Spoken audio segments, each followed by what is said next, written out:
অসম চৰকাৰৰ অভিলাষী আঁচনি বুলি ক'ব লাগিব। যোৱা বছৰৰ পৰা আমি এই খেল মহাৰণ আৰম্ভ কৰিছিলোঁ।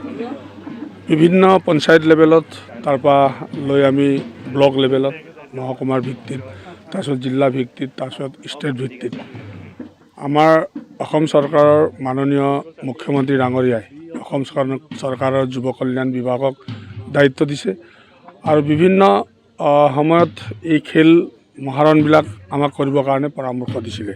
ঠিক সেইধৰণে অসমত বিভিন্ন জেগাত আৰম্ভ হৈছে। তাৰ জৰিয়তে আমাৰ মাৰ্ঘেৰিটাটো আজিৰ পৰা আমি আৰম্ভ কৰিছোঁ।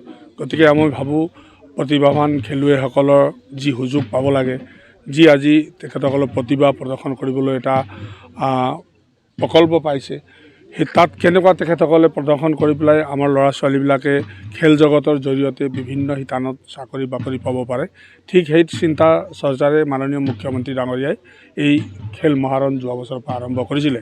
ঠিক সেইধৰণে যোৱা বছৰো আমাৰ বহুত প্ৰতিভাৱান খেলুৱৈসকল বিভিন্ন শিতানত খেলিবলৈ সক্ষম হৈছে। গতিকে আমি ভাবোঁ এই খেল মহাৰণে আমাৰ গাঁৱে ভূঞে পাহাৰে ভিতৰত থকা ল'ৰা ছোৱালীবিলাকে যিটো তেখেতৰ মনত পুহি থোৱা প্ৰতিভাবিলাক প্ৰদৰ্শন কৰিবলৈ এটা প্লেটফৰ্ম পাব। গতিকে আমি ভাবোঁ এই খেল জগতে আমাক আগুৱাই লৈ যাব, বিভিন্ন শিতানত গৈ পেলাই চাকৰি বাকৰি পাব। গতিকে মাৰ্ঘেৰিটাটো ঠিক তেনেকুৱা আজি পঞ্চায়ত লেভেলৰ পৰা ল'ৰা ছোৱালীবিলাক আহিছে, ছাত্ৰ ছাত্ৰীবিলাক আহিছে, আজিৰ পৰা খেল আৰম্ভ হৈ গৈছে। ভাবিছোঁ আমাক উদযাপন সমিতিয়ে, মহকুমাৰ প্ৰশাসনে বা জিলা প্ৰশাসনে যিধৰণে সহায় সহযোগিতা আগবঢ়াইছে, ঠিক সেইধৰণে আমি খেলুৱৈসকলকো আগবঢ়াই লৈ যাম। গতিকে মই ভাবোঁ মোৰ সমষ্টিতে বহুত তেনেকুৱা প্ৰতিভাৱান খেলুৱৈসকল আছে, তেখেতসকলক আমি সুযোগ দিয়াৰ বাবে এই খেল মহাৰণটো আৰম্ভ কৰিছোঁ। আমি ভাবোঁ খুব সুপৰিচালিতভাৱে আজি পৰিচালনা সমিতিয়ে কৰিব বুলি মই আশা ৰাখিছোঁ। প্ৰথমে সকলোকে ধন্যবাদ জনাই আজি আমাৰ মাৰ্ঘেৰিটা সমষ্টি পৰ্যায়ৰ যিটো খেল এইটো আৰম্ভ হ'ব গৈ আছে। প্ৰথম পৰ্যায়ৰ খেল আমি সফলতাৰে পাৰ কৰিব পাৰিছোঁ। সকলোৰে সহায় সহযোগিতাত পঞ্চায়তৰ আমাৰ সন্মানীয় বিধায়ক মহোদয়ৰ তত্বাৱধানত আমি প্ৰথম পৰ্যায়ৰ খেল সমাপ্ত কৰি দ্বিতীয় পৰ্যায়ৰ খেল আজি আৰম্ভ কৰিব ওলাইছোঁ। কথা হ'ল এতিয়া আমাৰ অসম চৰকাৰৰ সৰ্বকালৰ সৰ্ববৃহৎ খেল মহাৰণ 2.0 আৰম্ভণি।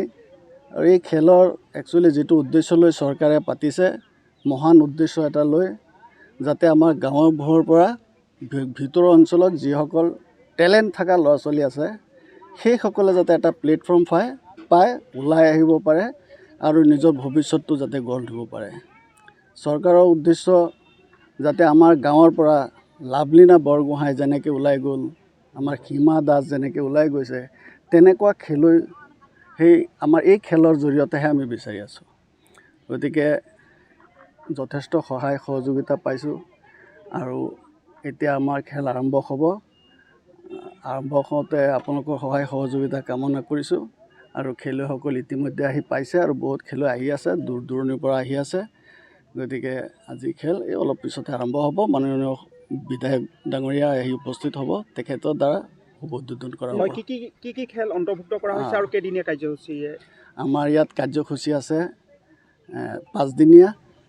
প্ৰথম পৰ্যায়ত হ'ব আপোনাৰ এথলেটিক্স, আজি এথলেটিক্স আৰু কাবাডী গাৰ্লছ, আৰু কাইলৈ হ'ব আপোনাৰ কাবাডী বইজ প্লাছ আপোনাৰ ভলীবল, আমাৰ চাইক্লিং হ'ব ৰাতিপুৱা, আৰ্লি মৰ্ণিং চাইক্লিং হ'ব। চাইক্লিঙৰ পিছত আমাৰ কাবাডী বইজ হ'ব। তাৰপিছত আমাৰ লগতে চলি থাকিব আমাৰ ভলীবলৰ যিটো ট্ৰায়েল কাম চিলেকশ্যন। ইয়াত একচুৱেলি কম্পিটিশ্যন নহয়, ভলীবলটো আমি ট্ৰায়েল এটা দি তাৰ পৰা চিলেকশ্যন কৰি আমি এটা টীম বনাই ইয়াৰ পৰা ডিষ্ট্ৰিক্টলৈ যাব, যিটো টীমে আমাৰ মাৰ্ঘেৰিটা সমষ্টিক প্ৰতিনিধিত্ব কৰিব। জুবিন গাৰ্গৰ গীতসমূহৰ ওপৰত আধাৰিত গানে কি আনে নামৰ এটা সুন্দৰ অনুষ্ঠান আপোনালোকৰ ওচৰলৈ আহি আছে অতি শীঘ্ৰে। অহা 15 আগষ্টৰ পৰা ধেমাজিৰ পৰা প্ৰথম অডিশ্যন আৰম্ভ হ'ব আৰু সেই অডিশ্যনৰ যোগেদি বিভিন্ন কণ্ঠশিল্পীসকলে যিসকলে এই অনুষ্ঠানত যোগদান কৰিব বিচাৰে তেওঁলোকে এই অডিশ্যনৰ যোগেদি আগবাঢ়ি আহক। আৰু জুবিন গাৰ্গৰ বহুত ভাল লগা গান আমি সদায় শুনি আহোঁ, আৰু আপোনালোকৰ যদি ভাল লগা গান থাকে জুবিন গাৰ্গৰ আপোনালোকে গাই ভাল পায় তেন্তে অডিশ্যনত যোগদান কৰক। মোৰ ফালৰ পৰা আন্তৰিক শুভকামনা থাকিল এই সম্পূৰ্ণ অনুষ্ঠানটোলৈ। ধন্যবাদ।